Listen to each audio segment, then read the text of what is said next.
기쁘다 반가운 소식 주오셨네. 땅 위에 평화 내려주시네. 우리 주님이 우리를 위하여 이 땅에 오셨습니다. 이 시간에 이렇게 인사하시기 바랍니다. 주님이 오신 기쁜 소식을 전합니다. 인사하시기 바랍니다. 아멘. 주님이 오신 기쁜 소식을 전합니다. 요한계시록, 그러니까 성경에서 왕이 출현할 때, 예수 그리스도 왕이 출현할 때는 항상 양면의 칼을 가지고 계세요. 한쪽은 심판, 한쪽은 구원. 양면의 칼이에요. 예수님이, 그러니까 왕이 나타나실 때 이 두 가지를 항상 같이 가지고 나타나신다는 거예요. 그래서 예수님을 따르지 않는, 믿지 않는 자들에게는 심판이고, 예수님을 믿는 자들에게는 구원이고, 우리가 일곱 나팔을 계속해서 보고 있습니다. 나팔은 하나님의 승리를 예고하는 그런 역할을 하지요. 이 나팔은 성경 전체에서도 군대를 통치하는 아주 중요한 악기 중에 하나가 나팔입니다. 가나안 땅에 들어갈 때 여리고성을 무너뜨리는 전쟁에서도 그 나팔을 제사장들이 법궤 앞에서 불 때에 여리고성이 무너지는 그런 역사가 일어났죠. 정확하게 이것은 왕이 행차하신다, 이런 의미입니다. 그러니까 그 엄청난 여리고성이 이스라엘 백성들이 자기들의 힘으로, 자기들의 어떤 능력으로 무너뜨린 것이 아니라 왕이 행차하실 때, 우리 하나님이 행차하실 때 그 성이 아무 힘 없이 그냥 무너지는 그런 것을 우리가 말씀을 통하여 경험했습니다. 그래서 성경에서 나팔은 하나님의 심판, 그리고 하나님의 출현, 하나님의 구속함을 입은 백성들에게는 또 구원과 회복과 동시에 우리에게 경고의 사인을 준다고 말씀드렸죠. 그래서 이렇게 나팔이 불려질 때마다 우리는 그것을 경고의 사인으로 들을 수 있어야 하는 것입니다. 우박과 불을 내려서 3분의 1이 다 타버렸어요. 이것은 여지가 있다는 거예요. 구원의 여지가. 우리에게 아직 기회가 있다는 경고예요. 그러니까 전부 다 타버린 것이 아니라 3분의 1이 탔다는 얘기는 우리에게 그래도 아직은 여지가 있다는 경고입니다. 이렇게 여러 가지 방법으로 하나님은 이 시대에도 끊임없이 나팔 소리를 우리에게 들려주고 계세요. 이 하나님의 나팔 소리에 귀 기울일 수 있는, 그리고 그 나팔 소리를 듣고 깨달을 수 있는 저와 여러분이기를 축복합니다. 오늘은 이제 두 번째 나팔이 갖는 의미를 한번 함께 나눠보고자 합니다. patmos섬에 유배되어 있는 요한이 어떠한 상태에서 이 계시를 받았을까요? 지금 요한은 유배되어 그가 할 수 있는 것은 아무것도 없어요. 그냥 그 섬 안에서 아무것도 할 수 없는, 그러니까 믿음의 형제들에게 이 요한이 할 수 있는 일은 아무것도 없어요. 그런데 그 상태에서 이 계시를 지금 받고 있는 거예요. 어쩌면 인간은 내가 할 수 있는 능력이 있으면, 자연스럽게 주님을 의지하지 않아요. 우리의 모습을 봐도 그래요. 내 모습을 봐도 그래요. 내가 확실히 이걸 할 수 있는 일이라면 내가 지혜를 짜내고 내가 어떻게든지 해서 내가 해보려고 하지, 이 일을 가지고 주님을 의지하지 않아요. 그런데 이런 인간은 어떤 상황이 되어서 내 두 팔이 다 늘어져서 아무것도 할 수 없는 그런 상황이 내가 되었을 때에도 늘 내 능력을 의지하고 내 힘으로 했던 사람들은 주님을 의지하지 않아요. 그렇기 때문에 우리는 주님 앞에 앉아서 늘 무릎 꿇는 훈련을 해야 해요. 내가 어쩔 수 없는 상황이든 아니면 지금 내가 무엇이든지 내가 할 수 있는 그런 형편에 있든 어떠한 상황 속에서도 우리는 늘 주님 앞에 무릎 꿇는 훈련을 해야 합니다. 주님 앞에 앉아서 하나님의 능력과 그 하나님의 힘에 접촉하는 훈련을 해야 한다고요. 내가 할 수 있어도, 그럼에도 불구하고 내가 할 수 있을 것 같은, 사실은 할 수 있는 건 아니에요. 그런데 내가 할 수 있을 것 같은 생각이 들 때가 있잖아요, 우리 안에. 아, 이것쯤이야 내가 할 수 있지. 그런데 그럴 때에도 하나님의 능력과 힘에 접촉하는 훈련을 우리는 끊임없이 해야 하는데, 그게 뭐예요? 기도예요. 그래서 일곱째 나팔을 불기 전에 슬쩍 지나간 구절이 있어요. 8장에 보면은 일곱 나팔이 불기 전에 그냥 지나가서, 제가 지난 시간에도 안 하고 그냥 넘어갔어요. 그런데 오늘 우리가 봅니다. 3절부터 봅니다. 3절 8장 3절 시작. 금향료를 가지고 많은 향을 받았으니 이는 모든 성도의 기도와 합하여 보좌 앞 금제단에 드리고자 함이라. 향연이 성도의 기도와 함께 천사의 손으로부터 하나님 앞으로 올라가는지라. 다 같이. 천사가 향로를 가지고 제단에 불을 담아다가 땅에 쏟음에 우레와 음성과 번개와 지진이 나더라. 아멘. 예. 여기 아주 중요한 이유가 있어요. 지금 사도 요한은 이 계시를 밤모섬에서 받고 있어요. 지금 철저히 단절된, 그야말로 무기력한 상태에서 시대의 절망과 역사의 그 암울함을 바라보면서 세례 요한은 이 계시를 지금 받고 있는 겁니다. 그런데 이 일곱 나팔이 불기 전에 보여주는 이 그림은 뭐예요? 5절에 보면은 천사가 향로를 가지고 제단에 불을 담아다가 땅에 쏟음에, 불을 땅에 쏟음에 우레와 음성과 번개와 지진이 나더라. 이것은 기도의 응답이 되어지는 모습이라고 말씀드렸죠. 그러니까 지금 기도의 응답이 되어지는 모습을 이 사도 요한이 보고 있는 거예요. 이 시대는 지금 로마의 지배 아래서 아무것도 할 수 있는 게 없어요. 그것도 밤모섬에 유배되어져 있는 이 사도의 요한에게는 아무것도 할 수가 없었어요. 그저 이들은 고문당하고 붙잡히고 억울하게 죽임당하고 이런 일들이 계속 되어지는 그런 상황 속에 있어요. 그래서 낭망 속에 이들은 그냥 한숨을 내쉬며 하루하루를, 이 당시에 그리스도인들은 그렇게 견뎌냈을 겁니다. 그런 상황 속에서 사도 요한은 지금 기도를 이야기해요. 자, 이제 그 이유가 바로 둘째 나팔을 불 때 드러납니다. 우리 8절을 다 같이 봅니다. 8절 시작. 둘째 천사가 나팔을 부니 불붙는 큰 산과 같은 것이 바다에 던져짐에 바다의 3분의 1이 피가 되고, 여기에 보면 불붙는 큰 산이 나와요. 그런데 지금 이 요한계시록에 인도 그렇고요, 일곱 인도 그렇고 일곱 나팔도 그렇고 그 배경이 다 구약에 다 있었어요. 그것을 해서 첫째 나팔도 애굽에서 우박의 그 배경이 있었죠.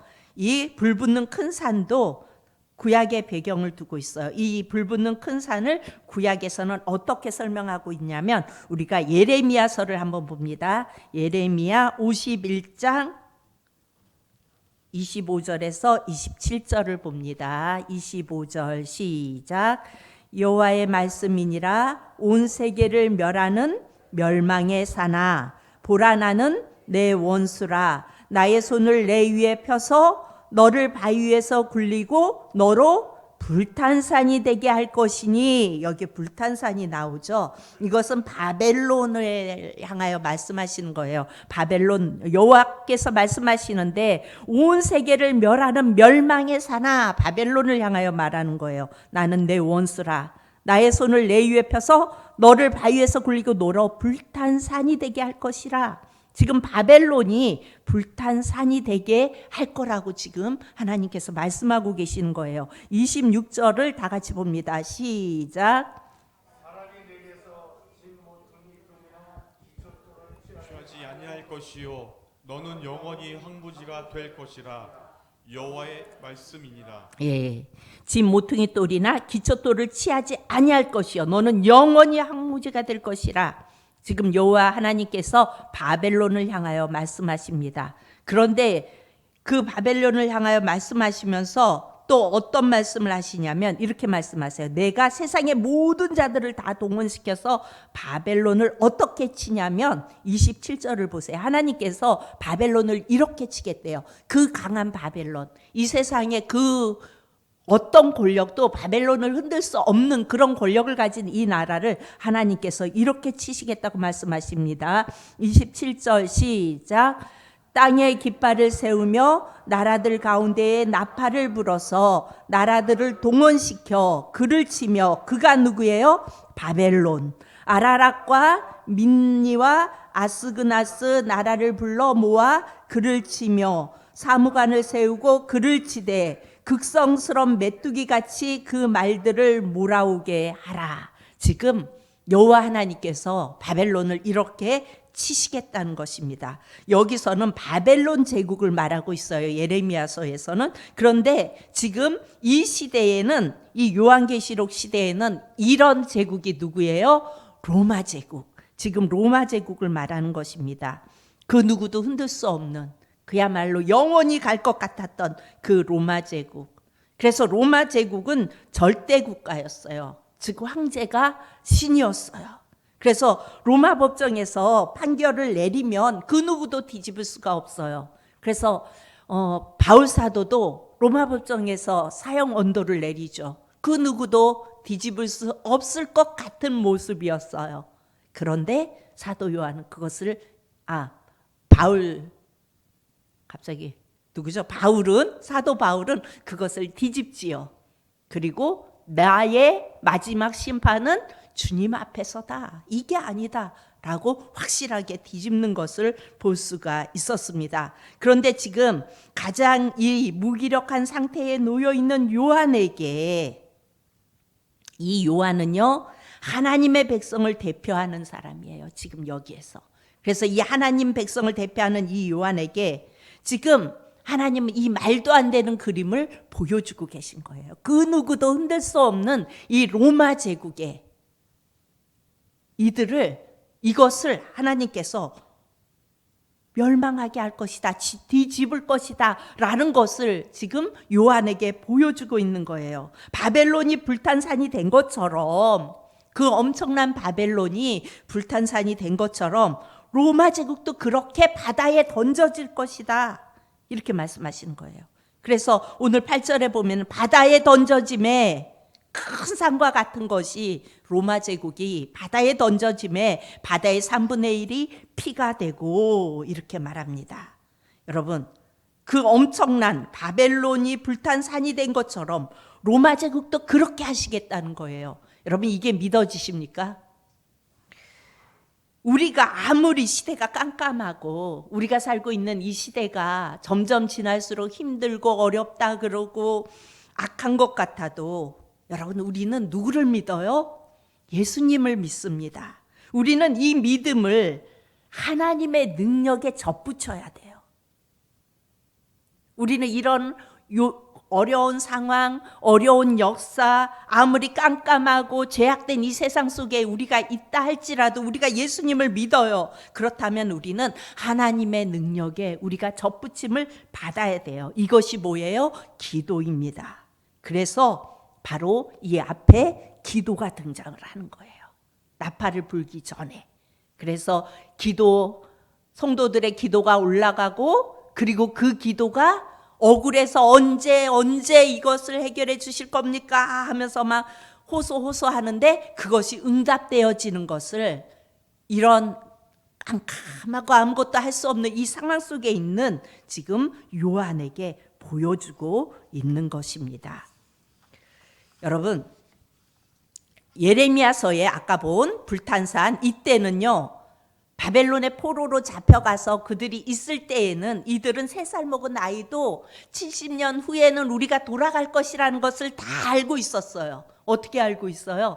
그때 그들이 포로로 잡혀갈 때에 선지자를 통하여 계속해서 말씀하셨어요. 너희들이 70년이 되면 돌아올 것이다. 그래서 이들은 그야말로 3살 먹은 아이들도 70년이 되면 우리가 돌아가는구나, 여기서 회복되어 돌아가는구나. 이것을 다 알고 있었어요. 그런데 뭐라고 말씀하셔요? 그럼에도 불구하고 너희가 기도하여야 하리라 말씀하세요. 하나님은 분명히 약속하셨어요. 70년이 되면 너희가 돌아가리라. 그렇지만 너희가 기도하여야 하리라. 무슨 말이에요? 기도는 하나님과의 그 하나님의 능력에, 하나님의 그 힘에 우리가 접붙임을 받는 거예요. 그래서 우리는 기도를 하라고 그러면 뭐라고 어떻게 오해를 하냐면, 내가 이렇게 열심히 기도하고 열심히 이렇게 했더니 이렇게 좋은 결과를 얻었고 이런 좋은 일들이 있었어요 라고 말해요. 그런데 그 말을 잘 들어보면 틀린 말은 아니에요. 맞죠? 열심히 기도했고 그렇게 기도했더니 하나님이 이렇게 복되게 하셨어요. 맞아요. 그런데 우리가 여기서 놓치지 말아야 할 게 있어요. 기도는요, 내 정성, 내 열정, 이것이 기초가 돼서는 안 돼요. 기도의 가장 중요한 출발은요, 하나님의 약속을 붙드는 거예요. 하나님께서 하나님의 말씀을 통하여 이렇게 해주시겠다나, 요한계시록을 통하여 아무리 세상이 그렇고 우박이 내리고 피폐해지고 나라가 어려워져도 예수님을 믿고 바라보고 나가는 자들에게는 구원이다, 회복이다 라고 약속하신 그 약속의 말씀을 붙들고 가는 게 기도예요. 그리고 그 약속의 말씀을 붙들 때 우리 안에 하나님의 능력이 접붙임되고 하나님의 힘이 접붙임되어져서 우리가 이 힘든 상황 속에서도 견디고 이겨나갈 수 있는 거라고요. 아멘. 더 중요한 것은요, 이들은 고난의 70년 동안, 그러니까 이스라엘 백성들, 바벨론의 포로로 잡혀간 이들은 그 고난의 70년 동안 하나님이 어떤 분인가를 알게 되었어요. 너희가 기도하여야 하리라. 너희가 70년 후에는 돌아갈 것이다. 그렇지만 너희가 기도하여야 하리라. 무슨 말이에요? 하나님의 능력, 하나님의 힘, 그거에 접붙임 받아서 포로된 그 생활 속에서 살아갈지라도 하나님이 어떤 분인지, 하나님이 내게 어떤 분인지 알아야 한다, 이 말이에요. 이들은 정말 70년 동안 하나님이 어떤 분인가를 알게 되었어요. 이들이 자유를 얻는 것, 70년이 지나서 자유를 얻는 것이 소득이 아니라 이들은 그 고난 속에서 하나님을 알아간 것이, 하나님을 안 것이 더 큰 소득이었다는 것을 백성들이 어떻게 돼요? 나중에 깨닫게 되죠. 후에 시간이 다 지난 후에 그 포로 생활 70년 생활 동안 우리는 하나님을 더 깊이 알아가는 그런 기간이었구나. 어찌 보면 우리 이스라엘을 그곳에다 쳐박아 놓고 우리가 믿는 하나님은 어디에 계신가 이런 생각도 들었을지 모르지만 그들이 돌아서서 생각하니까 그 70년은 우리로 하여금 하나님을 깊이 알아가게 하는 그 기간이었구나라는 것을 깨닫게 되었다는 것입니다. 여러분, 오늘 이 둘째 나팔 속에 담아진 불탄 산은 이 고난 속에 던져진 그리스도인들에게 아니다, 하나님은 분명히 너희를 회복시켜 구원할 것이다 약속해 주고 계세요. 로마 제국이 불탄 산이 될 것이다. 무슨 말이에요? 지금은 이 로마 제국은 그야말로 황제는 절대군주였다고요. 신이었다고요. 로마 황제가 한마디 하면 그냥 죽었고, 로마 황제가 붙잡아다가 동물에 먹이 줘라 그럼 먹이 줬어야 되고, 그리스도인들 잡아다가 다 기름을 짜라 그러면 기름을 짰어야 되고, 이런 상황이었어요. 아무도 그거에 대해서 왜 이렇게 합니까? 라고 말할 수 없는 시대였다고요. 그런데 그 시대 속에서 우리 하나님은 요한에게, 다시 말해서 그리스도인의 대표인 이 요한에게 약속해 주시고 있는 거예요. 그리고 그 약속을 붙잡으라고 말씀하세요. 그 약속을 붙잡는 게 뭐예요? 기도예요. 하나님의 능력에 접붙임 당하는 거, 하나님의 힘에 접붙임 당하는 거. 그래서 8절에 보면요, 큰 산과 같은 것이 바다에 던져짐에 바다의 3분의 1이 피가 되었대요. 여러분, 피가 되지요. 피가 된 사건들 성경에 많죠. 나일강도 하나님 심판하실 때 피로 바뀌었어요. 또 여러분, 물이 피같이 변한 사건이 있죠. 어떤 사건이죠? 예수님이 물로 포도주를 만드신 사건이죠. 이 사건은 예수님의 죽음을 말씀하고 있는 사건이에요. 그러니까 예수님의 죽음을 미리 암시해주고 있는 사건이죠. 이것은 단순한 기적이 아니라 물로 포도주로 만드신 사건은 왜 예수님이 이 땅에 오셔야 했는지를 말씀해주고 있는 거예요. 다시 말해서 예수님이 이 땅에 오셔야 했던 이유의 사명 선언문이 바로 물로 포도주를 만드는 사건이었어요. 어찌 보면 예수님이 처음에는 어머니의 그 부탁을 거절하시는 것 같은 느낌이 들어요. 그리고 나중에는 다시 그 어머니의 부탁을 다 들어주는 것 같은 그런 느낌으로 성경 말씀이 들려오죠. 그런데 사실 예수님이 거절하신 것은요, 바로 이 땅의 문제의 해결사로 오신 게 아니라는 거예요. 예수님은 이 땅에 어떤 문제에 가난한 곳에 배를 채워주고 아픈 자들을 고쳐주고, 물론 예수님이 그런 사역들도 하셨어요. 그런데 예수님이 오신 정말 그 목적은 문제의 해결사로 오신 것이 아니라는 것을 말씀하신 거예요. 그러기 때문에 예수님이 어머니의 부탁에 내 때가 아직 이르지 아니하였나이다 라고 말씀하신 거예요. 물론 복음 안에는 치유가 있어요. 분명 치유의 역사가 일어나요. 기적도 있어요. 그러나 그것이 주된 목적지는 아니라는 거예요. 우리는 예수를 믿었는데 내가 낫지 않으면, 내가 치유받지 않으면, 내가 부자 되지 않으면, 내가 원하는 이것들이 이루어지지 않으면 예수님을 믿어도 별 소용없네. 여러분, 그게 주된 목적지가 아니라고요. 여러분, 죄악으로 가득 찬 이 땅에 때가 참에 예수님이 오셔서 그 죄악의 문제를 해결하셨다고요. 예수님은 그 죄악의 문제를 해결하시기 위하여 이 땅에 오셨어요. 그래서 나일강이 피가 되죠. 여러분, 이미 곳곳에 숨은 그림을 감추어 놓듯이 그리스도의 죽음을 구약 속에 숨은 그림 숨겨 놓듯이 여기저기에 다 숨겨 놓으셨어요. 감추어 두셨어요. 예수님은 이 땅에 오신 목적이 피를 흘려 우리의 죄악을 씻어주시고 우리로 하여금 하나님과의 관계를 회복시켜 주시기 위해서 이 땅에 오신 게 목적이지, 이 땅에 우리가 살아가는 어떤 우리의 삶의 문제의 땅의 문제의 해결사로 오신 게 아니라는 말씀이에요. 여기 바다의 3분의 1이 피가 됐다고 말씀하죠. 여기도 뭐예요? 아직도 기회가 있어요. 우리에겐 하나님께로 돌이킬 수 있는 기회, 하나님께로 접붙임 받을 수 있는 기회가 있는 겁니다. 심판 속에서도 하나님은 항상 양면의 칼을 가지고 있다 그래요. 심판과 구원. 심판 속에서도 하나님은 구원의 여지를 우리에게 여전히 남겨놓으세요. 여러분, 얼마나 감사한 거예요. 얼마나 은혜예요. 그래서 출애굽기에 보면 나일강이 피로 바뀌는데, 피로 변하는데 나일강을 왜 그렇게 하셨을까요? 이 나일강은 애굽의 젖줄이에요. 그래서 애굽 사람들은 나일강도 신으로 섬겼어요.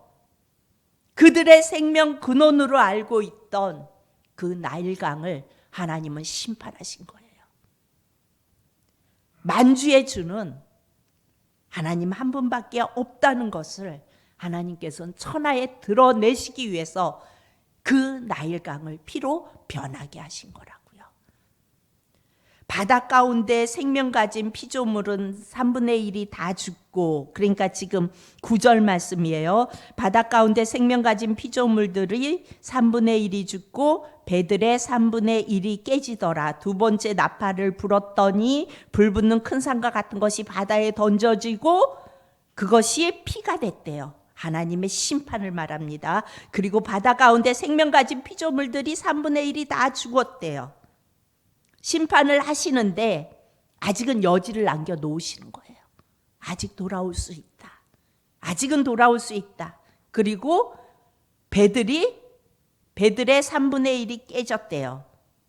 이 당시 배들은 여러분 군선이 아니면, 그러니까 군대에 그 전쟁할 때 태고 가는 군선이 아니면 나머지는 다 상선이었습니다. 그러니까 그 상선이 깨졌단 말은 뭐예요? 경제의 피폐를 가져온다는 얘기예요. 두 번째 나팔을 불었더니 경제적인 피폐가 오고 있어요. 여러분, 우리의 이 삶 속에서도 경제적으로 어렵고 내려가고, 우리는 이런 나팔 소리를 들을 때 이런 경제적으로 어려워지는구나, 이런 상황이 될 때에 그것을 어떡하나가 아니라 하나님께서 나팔을 불고 계시구나, 우리에게 돌아서라고, 예수님 바라보라고, 예수님께 접붙이라고, 예수님으로 인하여 힘을 얻으라고 우리에게 기회를 주시는구나, 이렇게 깨달을 수 있어야 하는 것입니다. 로마와 다시스를 오가는 많은 상선들이 있는데 그 상선의 3분의 1이 깨졌어요. 무슨 말이에요? 경제적으로 피폐해지고 있다는 얘기예요. 이런 재앙을 보고 있는 지금 로마는 요한을 밤모섬에 가둬놓고 있어요. 그리고 거기서 바라볼 것은 여러분 망망대해와 하늘밖에 없어요. 그렇잖아요. 섬 안에 있으면 이리 봐도 망망대해, 저리 봐도 망망대해, 그리고 올려다보면 하늘밖에 없겠지요. 그런데 거기서 요한이 하늘의 경험과 맞닿는 경험을 하고 있는 거예요. 하나님과의 그 맞닿는 경험, 하나님의 능력, 하나님의 힘을 경험하고 있는 거예요. 그리고 7 나팔을 불기 전에 그토록 오랜 세월 향단 앞에서 성도들의 피눈물 나는 고통의 기도가 쏟아지는, 그러니까 응답되어지는 그 장면을 보고 있는 겁니다. 여러분 생각해 보세요. 망망대해, 이쪽을 봐도 바다, 저쪽을 봐도 바다, 하늘을 봐도 하늘, 그거밖에 없는 그런 상황 속에서 하나님이 보여주시는데, 그렇게 어려움을 당하고 억울함을 당하고 고초를 당한 그 기도 제목들이 응답되어지는 그 약속을 지금 보고 있는 거예요. 힘이 나겠어요, 안 나겠어요? 나겠지요. 여기서 힘을 얻는 겁니다. 저 많은 눈물과 한숨들이 그야말로 의미 없었던 것이 아니었구나. 하나님께서는 다 기억하시고 하나님께서는 다 쌓아두셨다가 다 응답해 주시는구나. 그걸 보면서 사도 요한은 힘을 내는 것입니다. 하나님께서 왜 이 처절한 무기력한 상태에 있는 그리스도인들에게 이 그림을 보여주는 걸까요? 왜 이 계시를 보여주는 걸까요? 어쩌면 로마 시대처럼 물리적인 탄압은 우리에게 없지만, 그렇죠, 우리가 로마 시대에 그렇게 했던 것처럼 우리에게 그런 탄압은 없어요. 그런데 오늘을 살아가는 우리 안에 더 정신적인 고통으로 우리를 압박하는 여러 가지들이 여러분 우리 주변에 널려 있어요. 그렇죠. 가정은 가정대로, 직장은 직장대로 여러 가지 어려운 일들이 그냥 생겨나요. 그런데 그렇게 고통 가운데 있는 성도들은 많은 상처로 무너져 내려가고 있어요. 그런데 그럴 때 우리가 하나님의 말씀을 붙잡고 하나님의 말씀에 접붙여져서 하나님의 그 능력에 접붙여서 하늘의 경험을 하라고, 그래서 이런 상황 속에서도 이기고 주님 앞에 서는 그날까지 믿음의 경주를 잘 하라고 계시록을 보여주시는 겁니다. 이 계시록은요 가장 현실적인 책이에요. 계시록이라는 말씀을 내 현실의 능력으로 끌어당기지 못하면 여러분 계시록의 의미가 다 사라지는 겁니다. 어려운 책, 무서운 책이 아니라 이 계시록은 정말 내 현실의 능력으로 붙잡아야 할 책입니다. 지난주 토요일이었나 봐요. 저희 아버지 구순 생신이었어요. 그래서 이제 가족이 다 모여서 아버지 구순 생일 잔치를 하고 촛불도 켜고 축하를 이렇게 해드리는데, 촛불을 꺼야 하는 타이밍이었어요. 이제 촛불을 다 켜고 끄세요. 그런데 두 분 다 못 알아들어요. 그러고 있어요. 끄라고요. 그러니까 바람 후후 막 그러면서 하니까 이제 우리 엄마가 먼저 알아듣고 꿀라고 이렇게 하니까 우리 아버지가 딱 제지를 하는 거예요. 그러니까 우리 엄마는 왜 그러나 그러고 쳐다보시니까 그냥 끄면 안 되지, 기도를 하고 꺼야지 그러시는 거예요. 그래서 그러라고 기도하라고 했는데 기도를 하시는데 그 상황 속에서 그냥 이렇게 함께 축하해주고 이런 자녀들 복되게 하시고 막 이렇게 기도하는 게 자연스러운 기도잖아요. 근데 그 기도를 하시면서 처음에는 그렇게 하셨어요. 그래도 이 자녀들이 이렇게 90을 넘게 산 이런 이렇게 모여서 함께 축하하고 이렇게 할 수 있게 하시니 하나님 감사합니다. 그러더니만은 예수님을 똑바로 바라보고 따라가지 못하는 이 자녀들에게 회개의 영을 부어주소서.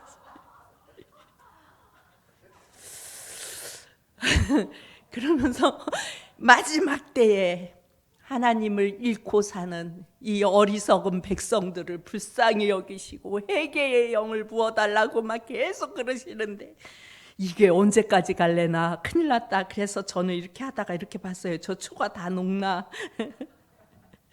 그리고 이제 기도를 다 끝났는데 돌아오면서 이렇게 와닿는 게 있었어요. 좀 특이하긴 해요. 저희 아버지가 그렇긴 한데 그렇구나. 매일 이렇게 하면 저희 아버지는 우리한테 얘기할 때 새하늘과 새 땅을 바라보고 맨날 그 말씀을 하시거든요. 근데 우리는 새하늘과 새 땅을 바라봐요, 안 바라봐요? 별 그냥 그렇잖아요. 근데 뭐 새하늘과 새 땅을 바라봐야 되고 막 늘 그런 말씀을 하셨었는데 이 말씀을 묵상하면서 그렇구나. 계시록의 의미가 내 현실의 능력으로 이렇게 당겨지지 않으면 이건 아무 의미가 없는 거구나. 그래서 계시록은 신랑 되신 예수께서 가장 큰 소망으로 내게 다가오시는 말씀이에요. 또한 신랑과 혼인잔치로 마감이 되는 말씀이 계시록이에요. 그런데 우리의 삶 속에서 그 예수님을 바라보지 못하고 그 예수님의 능력에 그 예수님의 힘에 내가 접붙임 당해서 그 주님과 함께 이끌려 가지 않으면 회개해야죠. 그래서 맞다. 회개해야 된다. 그래서 제가 그 녹음을 한 게 있어요. 진실이가 이렇게 다 동영상을 찍었더라고요. 그래서 그거를 다시 이렇게 들었어요. 그랬더니 진짜 마음 깊이 그래 회개해야 하는 거구나. 예수님과 접붙임. 우리는 회개해야 하는 거구나. 그랬는데 제 여동생이 전화가 왔어요. 뭐 하다가 얘기 끝에 언니야 나는 아버지 기도를 이렇게 들으면 왜 이렇게 눈물이 나나 몰라 라고 얘기를 하더라고요. 그래서 우리가 믿음 생활을 한다고 하면서도 정말 붙잡아야 할 것을 놓치고 살기 때문에 그런 기도를 하시는 거고 그 기도는 정말 맞는 기도인 것 같다.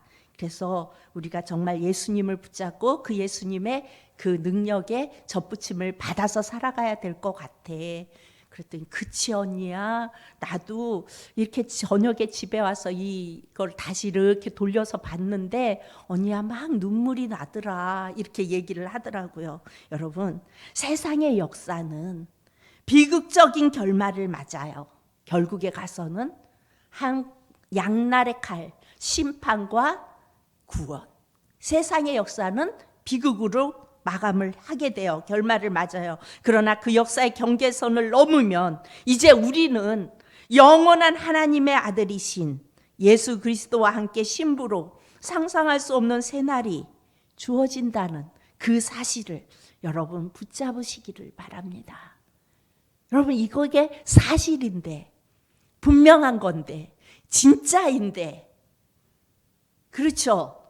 예수 믿는 우리에겐 그게 진짜예요. 약속해 주셨어요. 70년이면 너희가 돌아갈 것이다. 그러나 너희는 기도하여야 할 것이다 라고 하나님 말씀하셨어요. 그리고 70년 후에 돌아왔어요. 오늘 또 말씀하세요. 너희를 지켜주겠다. 항상 여지를 남겨주시면서 내게 접붙임을 당하고 내 능력으로 내 힘으로 너희가 살아야 된다. 그러면 너희에게 새하늘과 새 땅, 새 날이 주어질 것이다 라고 약속하세요. 우리는 그 약속을 붙잡고 하나님의 그 약속을 붙잡고 엎드리는 것이 여러분 기도입니다. 여러분 그 기도의 자리에 그 말씀을 붙잡고 이제 얼마 남지 않은 한 해를 잘 마감하고 또 오는 2023년에도 그 기도의 자리에서 저와 여러분이 새 힘을 얻는 그런 귀한 성도님들이 다 되어질 수 있기를 축복합니다.